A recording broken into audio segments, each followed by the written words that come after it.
everybody, welcome to WTF Hammer Underworlds. Today is going to be another Season 3 Warband review, this time looking at Morgok's Krushas, whose lore I've written down here. And I'm sorry about the image quality. Normally I get the images from the Warhammer Underworlds website, but for some reason they haven't updated that thing in ages, and they've only posted warbands up to Skate's Wild Hunt, which doesn't make a lot of sense to me, and anyway, these guys basically just ended up in Beast's Grave while searching for combatants, and the endless cycles of combat and death and rebirth seem to be right up their alley. In this video, I'll be looking at this warband's fighter cards, their faction-specific cards, and I'm going to be rating them and comparing them to other warbands that I've rated. So let's just start by taking a look at this warband's fighter cards. And this is an elite warband, and they're pretty badass in a lot of ways. The 5 wounds across the board make these guys very durable, very high damage output. Okay accuracy, especially when inspired. And they do have an interesting inspire mechanic as well, where they basically inspire when an individual has 2 or more wall counters on their card, which comes as a result of attacking, as you'll see in a second. I'm going to start by looking at Morgok, their leader, who, like all the other fighters in this warband, gets a wall counter after making an attack action. And these guys also have power cards that give them wall counters as well, as you'll see a little bit later on. Big damager. Melee attacker, 1 range, 2 hammers, 3 damage, uninspired, going to 3 swords, so becoming significantly more accurate. Also has a special action where he can remove a wall counter and push all friendly fighters 2 hexes, which is really nice movement mechanic for a warband that typically has pretty low movement, 3 uninspired, 4 inspired in the case of Morgok. Pretty easy to hit though with only 1 shield defense. Next is Ardskull, who's quite unreliable, I would say, when uninspired, only hitting for 3 damage on 2 swords, which is not very accurate. But like Morgok, goes to 3 swords, 3 damage when inspired. Also gets a scything attack, which is nice, 2 swords, 2 damage. And most interestingly, is able to remove wall counters in order to add extra damage, which is brutal. This guy can put out a ton of damage. So once this guy's inspired, he's really dangerous. Especially nice because he can basically spend a wall counter to get an extra damage and then immediately get the wall counter back because he's making an attack action. So consistently allows him to put out above 3 damage, which is very nice. And finally, there's Thug, who's the more accurate of the bunch when uninspired. 3 swords, 2 damage, stays that way. But when inspired is able to use wall counters to become more accurate, getting an extra die for each counter removed, and otherwise has the same stats as the other 2 units. So cool warband, lots of pros. They have special combat abilities, specifically scything for Ardskull when he's inspired. They have the wall counter special abilities, which are nice. The pushing with Morgok, the extra die with Thug, and the extra damage with Ardskull. High damage output generally across the board. Ardskull not so much, but 2 damage is still not a bad output. High accuracy when inspired. I should have put that in brackets. And they have a low model number, which, as I've mentioned in other videos, is positive in the sense that there are few targets for enemies to attack, making it hard for enemies to take your units out of action, especially considering that these guys have tons of wounds. Cons is the tricky inspire mechanic, which is not super easy, but not necessarily hard, and could also lead to some difficult choices where maybe you only have 1 wall counter on a unit and you want to use their special ability, like Morgok, for example. You might be tempted to push all your units instead of letting him accumulate wall counters to inspire. So, interesting dichotomy there. Lowish movement when inspired, they're pretty good though. Low defense, all block defense, just 1 across the board. And low model number means fewer options. So that does it for the fighter cards. Let's take a look at the objective cards, starting with their surge cards. We have Called to Wah, worth 1 glory. Score this immediately after an activation if there are 6 or more wall counters on friendly fighters' fighter cards. So that's tough. I'm going to give that a C. It either means that you have to have made 6 attacks, which means you're definitely not going to be able to score this in the first round unless you're supplementing your guys with power cards. And then you can't even take advantage of your wall counters until you get this card played, which limits options, which generally speaking is not ideal. There's Got It Boss. Score this immediately after an activation if your warband holds 1 or more objectives in enemy territory. Great card, worth 1 glory. I'm giving it an A. Could be tricky to hold objectives considering the generally low movement, as well as the fact they might be competing with enemies, which could make this not a guarantee to score. Next, there's Might of the Auroch. Scores immediately when a friendly fighter's attack action with a damage characteristic of 4 or more succeeds, worth 1 glory. I'm giving that an A as well because it's pretty easy to get to the 4 damage point with an inspired Ardskull. Next, there's Now What. Score this immediately after an activation if your warband holds 2 or more objectives. So basically hidden purpose. I'm giving it a B, could be worth an A. Generally is not the best strategy to have these guys hold objectives. It might force you to waste activations just moving your guys, so for those reasons I cannot give it above a B. And there's Aura Cunnin. Scores immediately when you play your third or subsequent gambit in this round, worth 1 glory. That's an S, very easy to score. So that does it for the Surge. Scoring the end phase cards, there are 7 of them. First is Avalanche of Aggression for 1 glory. Score this in an end phase if there are more surviving fighters than surviving enemy fighters. I'm giving that a C. Tricky. Very difficult to score in the first round. If you're playing against a very large warband with 7 or 9 units, pretty unlikely you'll ever score this thing. Brute Triumph worth 5 glory. Basically Annihilation. Also very difficult to pull off. I rarely see warbands get completely wiped. I mean, it depends, but not reliable. I'm giving it a C. Brutes is the best. Score this in an end phase if your leader is the only surviving leader, worth 1 glory. Giving it a C as well. Not a guarantee. 1 glory in an end phase. Good Day's Work. Score this in an end phase if there are more enemy fighters out of action than surviving enemy fighters, worth 2 glory. This is more interesting. I'm giving it a B. Pretty easy to score late game as long as you've been efficient and your rolls have actually been successful. You managed to take enemies out of action. Plus, it does very much align with this warband's game plan of being aggressive. Could be worth an A. There's In Their Element. Score this in an end phase if each surviving friendly fighter is inspired, worth 1 glory. I like it, actually. I gave it a C, but I've been playing these guys a little bit recently, and it's not unrealistic to achieve this. It doesn't rely on you having a minimum number of fighters. I think B is a bit more of a reasonable choice for a ranking. There's Proper Rumble. Scores an end phase if 4 or more fighters are out of action and or have wound tokens, worth 1 glory. So giving this a B, could be worth an A. Pretty much guaranteed to score eventually, but crappy early game draw. And finally, Wa Unleashed. Score this in an end phase if you removed 4 or more Wa counters from friendly fighters' fighter cards in the previous phase, worth 1 glory. Giving this a C as well.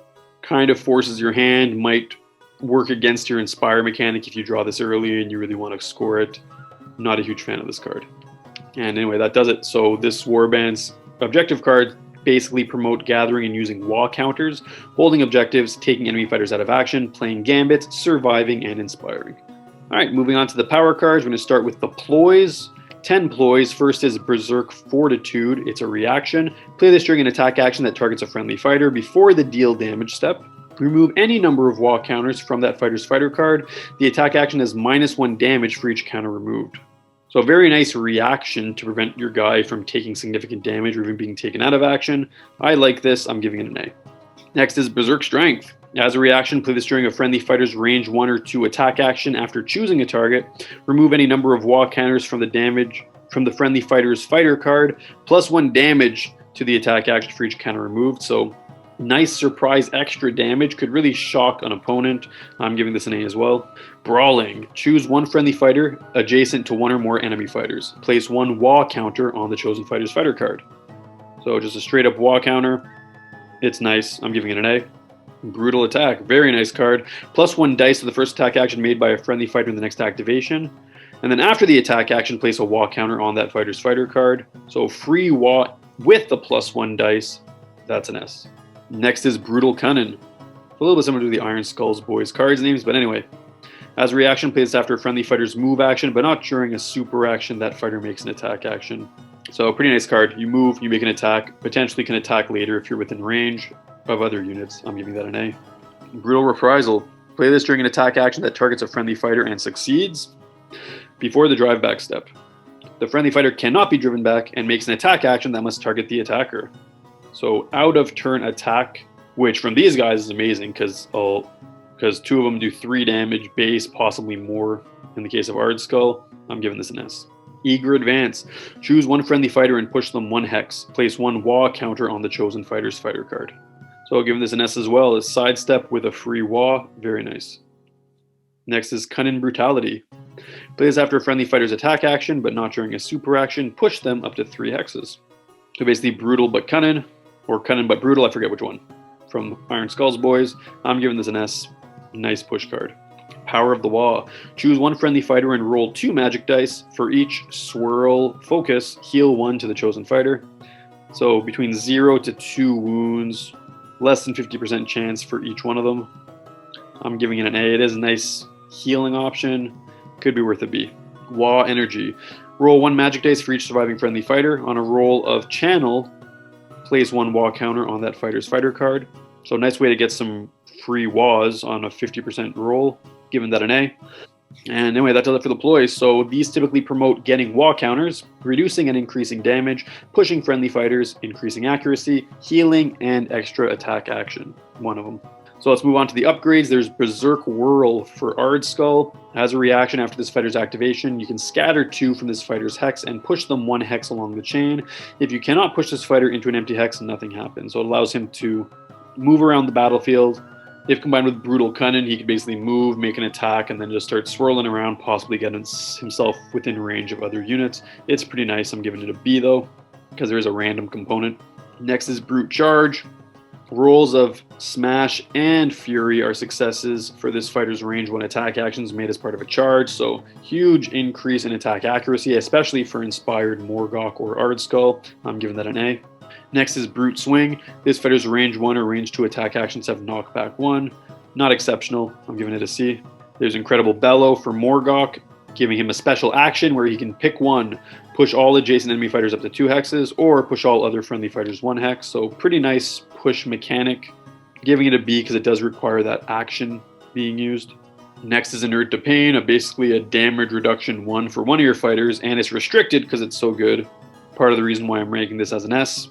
Next is Keen Choppa for Morgok. This fighter's range 1 attack actions have Cleave.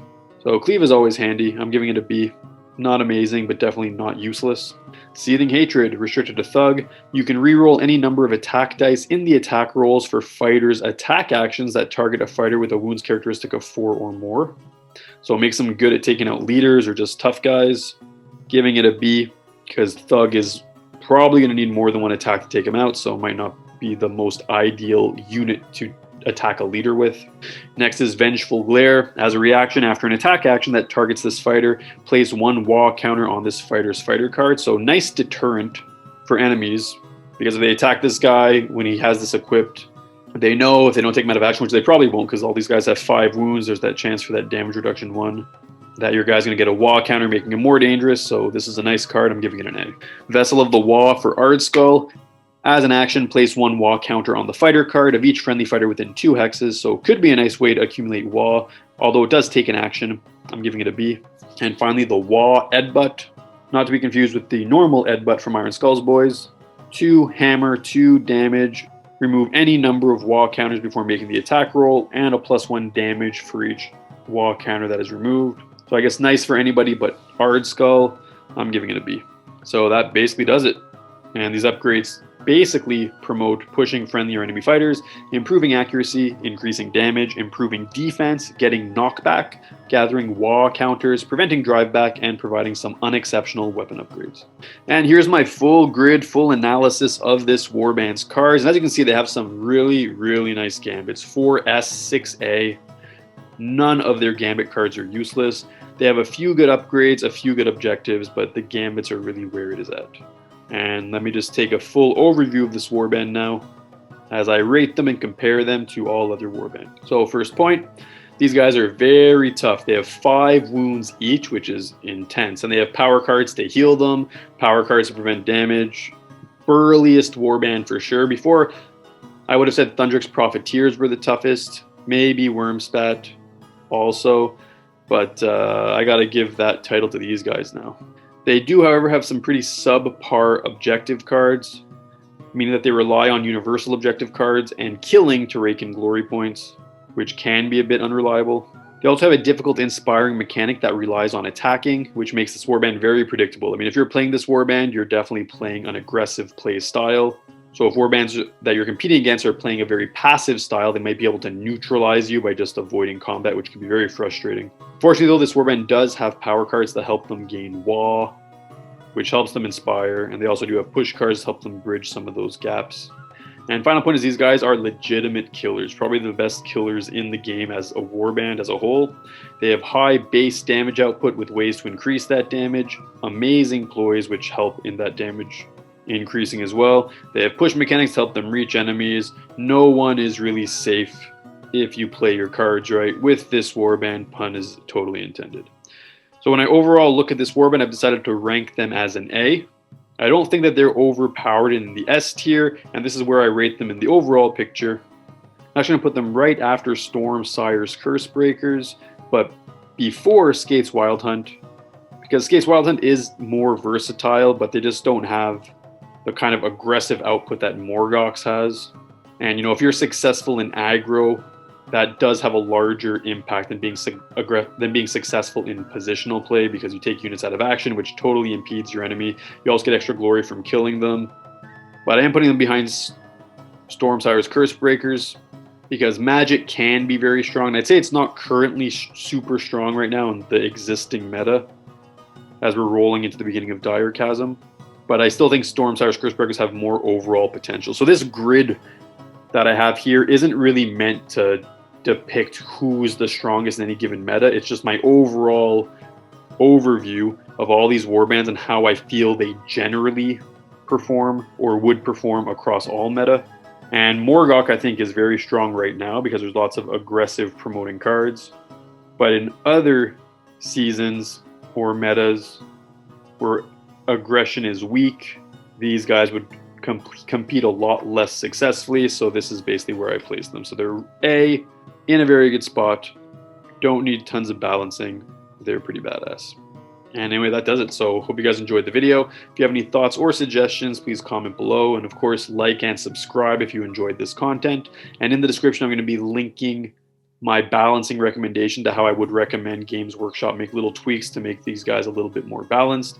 And I actually have 2 more balancing videos left. Once I'm done reviewing the Season 3 warbands, I'm going to cease the balancing videos as they stand. I'm actually going to be moving on to another project, which I'll be describing in more detail in another video.